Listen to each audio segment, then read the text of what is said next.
been like for you? Because I got to imagine that it wasn't anything that you predicted. No one predicted Twitter, right? Yeah. So to all of a sudden have this responsibility. Twitter changed everything. I mean, and you're a young guy. How old are you? 42. That's young. To be in control of that much, like what, and to have it over the time of, what has it been, 11 years? 13 years. We'll be 13 in March, yeah. Yeah, so you were really fucking young. Yeah. Like, what has that been like for you? It's been both beautiful and scary and uncomfortable and learning.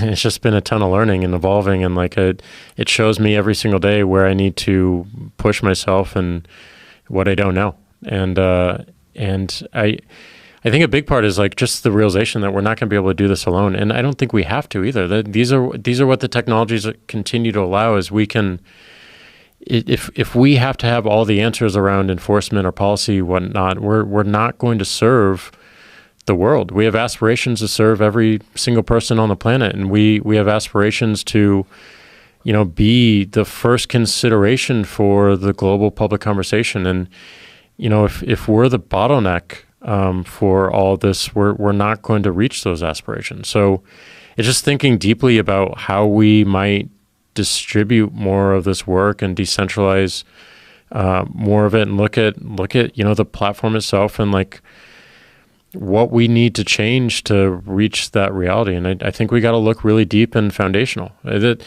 goes back to your question on 140. One of the things that we saw was, we shifted to 280 characters, and that, this 140 characters is so sacred. It became this cultural thing, and I was in love with it, and so many people are in love with it. But one of the things we noticed as we moved to 280 is that the vast majority of tweets that are broadcast don't go above 140, even with that limitation raised. But where they do go above 140 is in replies. When people reply, they tend to go over the 140 character limit and even bump up into the 280 limit.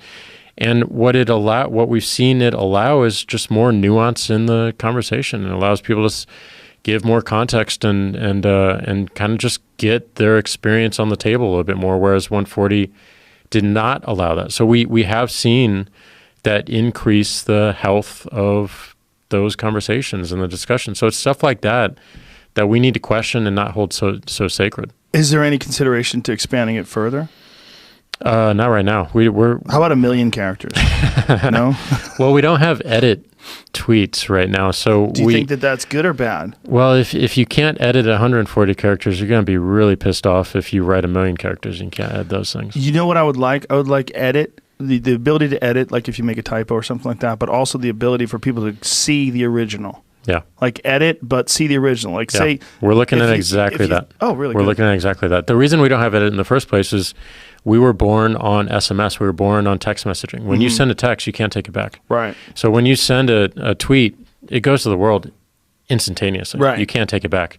So when but we have doesn't that exist anyway? I mean, no matter what, if you send someone something, even if you on Instagram, people are going to know the original. Yeah, they screenshot it and they do their thing. But like, you could build it such that maybe we introduce a 5-second to 30-second delay in the sending. And within that window, you can edit. I'm going to need more time than that, dude. If I fuck something up, someone has to tell me. But hey, man, you misspelled that word. Ah, shit. Did I? God damn it. Sometimes autocorrect gets you. Totally. But the issue with going longer than that, it takes that real-time nature and the conversational flow out of it. Yes. So then we're delaying these tweets. And like when you're watching UFC or you're watching like Warriors basketball, a lot of the great Twitter is just in the moment, just it's the roar of the crowd. It's looking across at someone you're in this virtual stadium with and just saying oh my God, that shot.